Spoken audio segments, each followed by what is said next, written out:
Hi hello welcome back to our channel. ఈరోజు మన topic compensation or reward management గురించి తెలుసుకుందాము.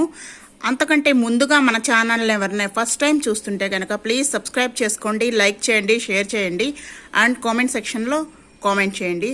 So first of all we see what is the means of compensation. Compensation అంటే ఏంటో ముందు తెలుసుకుందాము. Compensation is the reward or remuneration paid to the employees in return for the service rented. Such compensation package includes both monetary and non monetary components.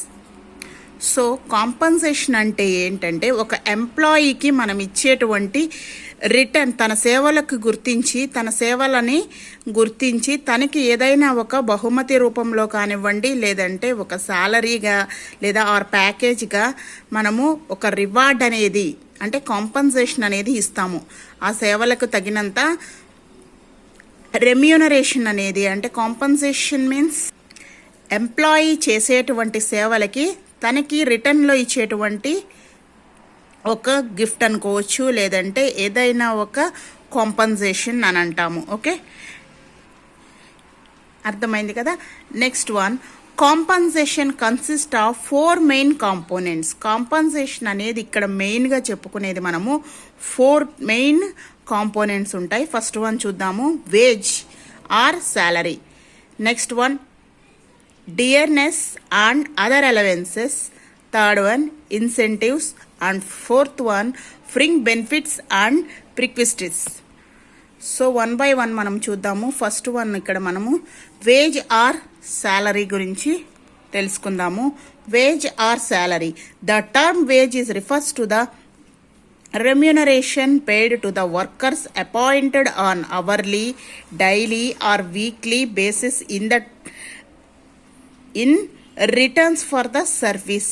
అతనికి veg అంటే ఏంటంటే అతను చేసిన సేవలకి, అతను చేసిన పనికి గాను మనము అతనికి అవర్లీ అంటే గంటల చొప్పు కానివ్వండి, లేదంటే డైలీ రోజు లెక్క కానివ్వండి, గంటల లెక్క కానివ్వండి, లేదంటే వీక్లీ వారానికి లెక్క కావచ్చు, ఏదైనా సరే అతనికి సర్వీస్కి రిటర్న్గా ఇచ్చేదాన్నే మనము వేజ్ అని చెప్పి అంటాము. ఓకే, తను చేసిన సేవలకి మనము రిటర్న్ రూపంలో మనం పే చేసేదాన్ని వేజ్ అని అంటాము. ఇందాక చెప్పుకున్నాము కాంపన్సేషన్ని మనము 4 టైప్స్గా కనుక డివైడ్ చేసినట్లయితే అంటే మెయిన్ కాంపోనెంట్స్ ఇవన్నమాట. కాంపన్సేషన్ అతనికి ఏ రూపంలో అయినా ఇవ్వచ్చు, వేజ్ టైప్గా ఇవ్వచ్చు, సాలరీగా ఇవ్వచ్చు, డియర్నెస్ అలవెన్సెస్ రూపంలో ఇవ్వచ్చు, లేదంటే ఇన్సెంటివ్స్ రూపంలో ఇవ్వచ్చు. అతని సేవలకి తగినట్టుగా మనం కాంపన్సేషన్ అనేది అంటే రివార్డ్ అనేది ఇన్ని టైప్స్లో ఏదో ఒక టైపు ఇవ్వచ్చు. అంటే కంపెనీ బట్టి ఉంటుంది. ఒక ఆర్గనైజేషన్, చిన్న ఆర్గనైజేషన్ అనుకోండి, అక్కడ చిన్న చిన్న విధాలుగా వాళ్ళు పెట్టుకున్నటువంటి ఏదైతే లిమిట్స్ ఉంటాయో దాన్ని క్రాస్ చేయకుండా వాళ్ళు ఇస్తారు. లేదు పెద్ద కంపెనీ, చాలా పెద్ద పెద్ద కంపెనీస్, అమెజాన్ కానివ్వండి, లేదంటే ఫ్లిప్కార్ట్, ఇలా పెద్ద పెద్ద బిగ్ డీల్స్ ఉన్నటువంటి కంపెనీల్లో ఏం చేస్తారంటే అక్కడ హెచ్ఆర్ అనే వాళ్ళు సపరేట్ ఉంటారు. ఆ హెచ్ఆర్కి కింద చాలామంది వర్క్ చేస్తూ ఉంటారు. ఆ హెచ్ఆర్ అనేది మానిటర్ చేయడం జరుగుతుంది. సో అంటే ఎంప్లాయీకి ఏదైనా ప్రాబ్లం ఉందా, ఎంప్లాయీ ఏదైనా ఇబ్బంది పడుతున్నాడా, ఫర్ ఎగ్జాంపుల్ అలవెన్సెస్లో హౌస్ రెంట్ కానివ్వండి, లేదంటే వాళ్ళ పిల్లలకి, లేదంటే హాస్పిటలైజ్ అయిన మెడికల్ ఖర్చులు కానివ్వండి, ఇట్లా డిఫరెంట్ టైప్స్గా మనం కాంపోనెంట్స్ అనేది ఇవ్వటం జరుగుతుంది. సో దాన్నే మనం ఇక్కడ కాంపన్సేషన్ అని అనుకున్నాం కదా. సో ఇప్పుడు 1 by 1 మనం చూస్తున్నాము. వేజ్ అంటే అతను తగినట్లుగా అతను చేసిన సర్వీస్కి అవర్స్ రూపంలో కానీ, అంటే గంటల చొప్పున, రోజు చొప్పున, లేదంటే వారం చొప్పున ఇట్లా మనకి పే చేస్తామన్నమాట ఎంప్లాయీకి. దాన్నే మనం ఇక్కడ వేజ్ అంటున్నాం. నెక్స్ట్ వన్ చూద్దాము, శాలరీ.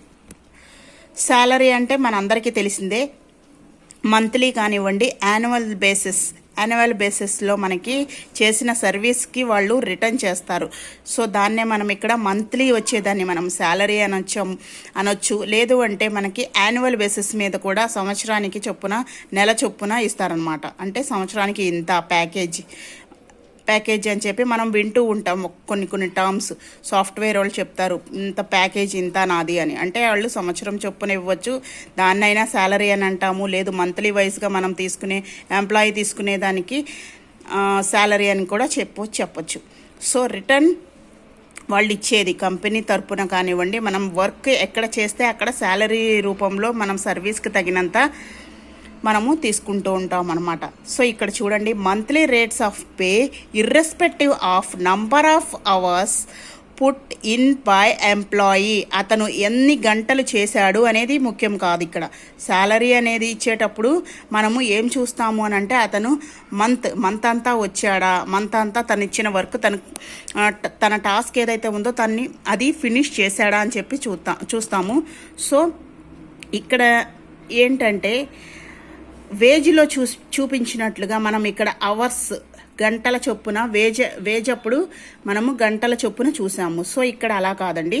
సో శాలరీ అనేది అతను డైలీ వచ్చాడా లేదా, అతను ఎన్ని గంటలు పనిచేశాడు అని కాదు. మనము నెల మొత్తంలో అతనికి మొత్తం పే చేయాల్సి ఉంటుంది. అంటే ఒక్కొక్కసారి సిఎల్ పెట్టుకుంటాడు, అంటే సిక్ లీవ్, ఇట్లా మనకి క్యాజువల్ లీవ్ ఇట్లా పెట్టుకుంటూ ఉంటారు. సో అతను గంటల చొప్పున ఇవ్వకుండా అతను చేసిన పనికి నెలకి సరిపడా ఇచ్చే దాన్నే మనము శాలరీ, లేదంటే యాన్యువల్ బేసిస్ కింద మనము ఇయర్లీ కానీ పే చేసుకుంటాము. దీన్నే శాలరీ అని చెప్పంటాము.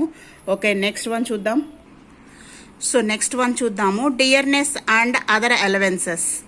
డియర్నెస్ అండ్ అదర్ అలవెన్సెస్ అంటే డియర్నెస్ అంటే ఏంటి? ఇక్కడ మనకి ఒక ఎంప్లాయీకి డైలీ అయ్యే చిన్న ఖర్చులు అవుతూ ఉంటాయి డైలీ ఒక ఎంప్లాయీకి.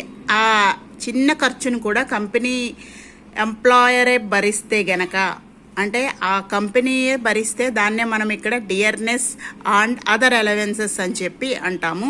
సో చూద్దాం ఇక్కడ, under section 3 of the minimum wage act, DA is described as cost of living allowances. It is given to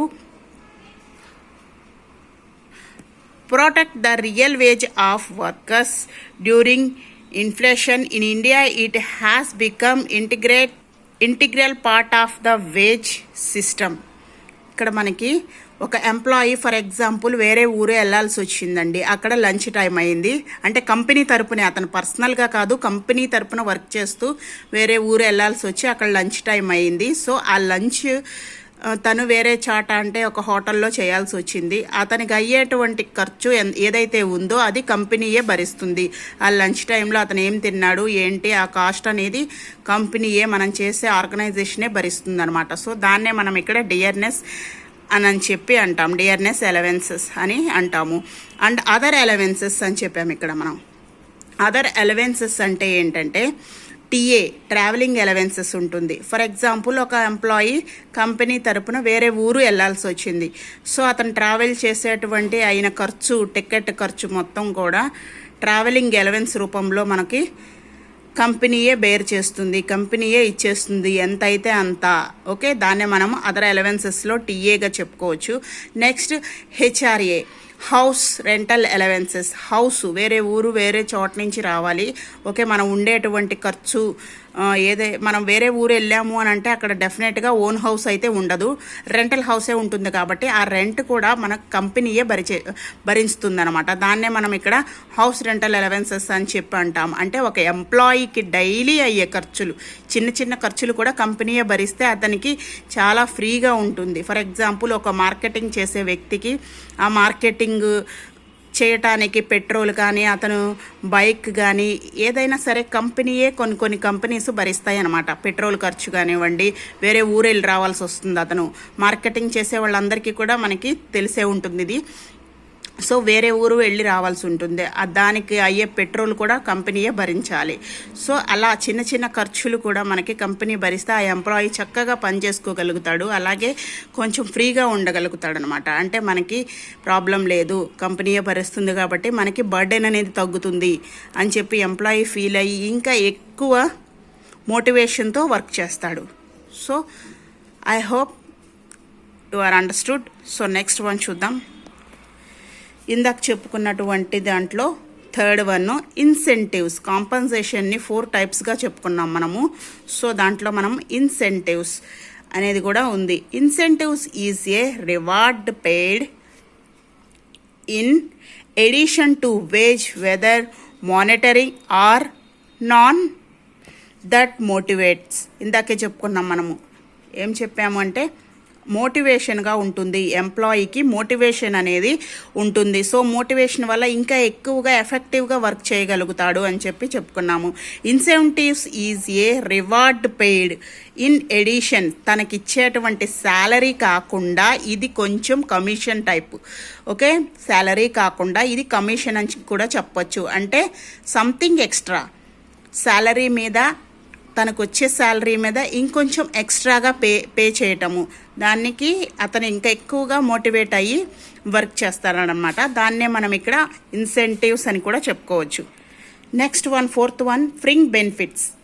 ఫ్రింగ్ benefits అంటే ఏంటో చూద్దాము. It is a general term used to describe any of a variety of non wage or supplementary benefits that employees receive in addition to their regular wages. These including such employees benefits like PF, Provident Fund, gratuity, medical care or hospitalization, accident relief, paid holidays, insurance, pension, etc. Okay, దీన్ని మనము ఫ్రింగ్ benefits అని చెప్పుకున్నాము. ఇందాకే మనము ఒక example చెప్పుకున్నాము, TA travelling allowances, okay, DA house rental allowances అని చెప్పుకున్నాము. అలా కాకుండా ఇది ఇంకా ఫ్రింగ్ బెనిఫిట్స్ అంటే ఏంటంటే తనకు వచ్చే శాలరీ కాకుండా కొంచెం అడ్వాన్స్ బెనిఫిట్స్ ఇవ్వటం అనమాట. లైక్ పిఎఫ్ ఇవ్వటం. ఒక ఎంప్లాయీకి పిఎఫ్ పెట్టామనుకోండి, అతను కొంచెం బేర్ చేయాల్సి ఉంటుంది. 5% తను శాలరీలోంచి కట్ చేస్తారు. సో మిగతా 5% తనకి ఎంత అయితే కట్ చేశారో అంత పర్సెంట్ కంపెనీ కానీ మనం చేసే ఆర్గనైజేషన్, ఏ జాబ్ చేసినా సరే అక్కడ ఆర్గనైజేషన్ కానివ్వండి వర్క్ చేస్తుంది. సో దాన్నే మనం ఇక్కడ పిఎఫ్ కింద చెప్పుకుంటాము. గ్రాట్యుటీ కూడా అంతే, same. So medical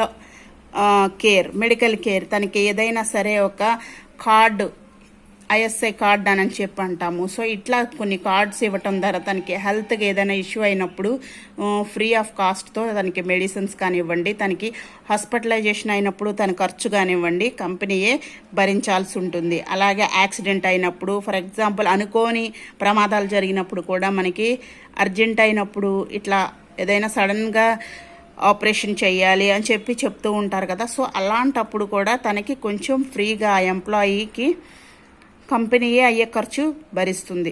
so paid holidays, తనకి హాలిడే ఇచ్చి, ఎంప్లాయీకి హాలిడే ఇచ్చి, ఆ రోజు కూడా హాలిడే ఇచ్చాం కదా అని చెప్పి శాలరీ కట్ చేయకుండా పెయిడ్ హాలిడేస్, ఆ హాలిడే ఇచ్చిన రోజు కూడా శాలరీ పే చేయటం, ఇవన్నీ కూడా మనము ఇక్కడ ఫ్రింగ్ బెనిఫిట్స్గా చెప్పుకుంటాము. సో అర్థమైంది అనుకుంటున్నాను. నెక్స్ట్ వన్ చూద్దాము.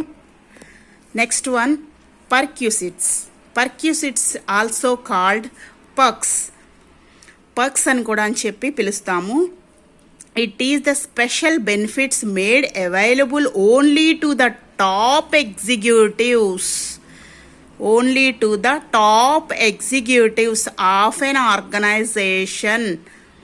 టాప్ ఎగ్జిక్యూటివ్కి మాత్రమే ఈ పర్క్స్ అనేవి లభిస్తూ ఉంటాయి. లైక్ కంపెనీ కారు, వాళ్ళకి కంపెనీ కార్ ఇస్తుంది. అలాగే ఫర్నిష్డ్ హౌస్, ఇంట్లో వాళ్ళకి ఇచ్చే హౌస్ కూడా అంతా విత్ ఫర్నిచర్తో, సోఫా సెట్టు, ఫ్రిడ్జ్, దివాన్ కాటు, ఓవెన్, ఇట్లా మొత్తం అన్నీ ఫర్నిష్డ్తో ఇస్తారనమాట. అలాగే వాళ్ళకి పెయిడ్ హాలిడేస్ కూడా ఇస్తూ ఉంటారు. వాళ్ళు లీవ్ పెట్టినా కానీ, హాలిడే పెట్టినా కానీ ఏం చేస్తారు, ఆ రోజు పే చేస్తారు. వాళ్ళకి కట్ చేయకుండా, ఎటువంటి కటింగ్ లేకోకుండా పెయిడ్ హాలిడేస్ కూడా ఉంటాయి. ఎవరికి ఇవన్నీ ఉంటాయి, ఈ పర్క్స్ అన్నీ ఎవరికి ఉంటాయి, top executives of an organisation.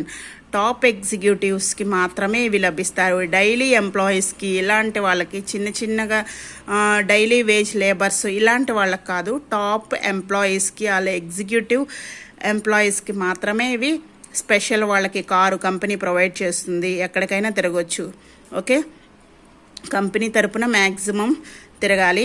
Furnished houses ఇస్తుంది, చక్కగా అన్ని హౌస్ ఇచ్చేటప్పుడు మొత్తం ఫర్నిష్డ్తో ఇస్తుందంట. నెక్స్ట్ పెయిడ్ హాలిడేస్ అనేవి కూడా ఉంటాయి. సో ఇదండి మనకి ఈరోజు క్లాసు. మీకు అర్థమైందే అనుకుంటున్నాను. మన ఛానల్ని ఫస్ట్ టైం చూస్తే కనుక ప్లీజ్ లైక్ చేయండి, షేర్ చేయండి, కామెంట్ సెక్షన్లో కామెంట్ చేయండి. సో నెక్స్ట్ క్లాస్లో మళ్ళీ మనము కంటిన్యూ చేసుకుందాము. Okay, thank you for watching.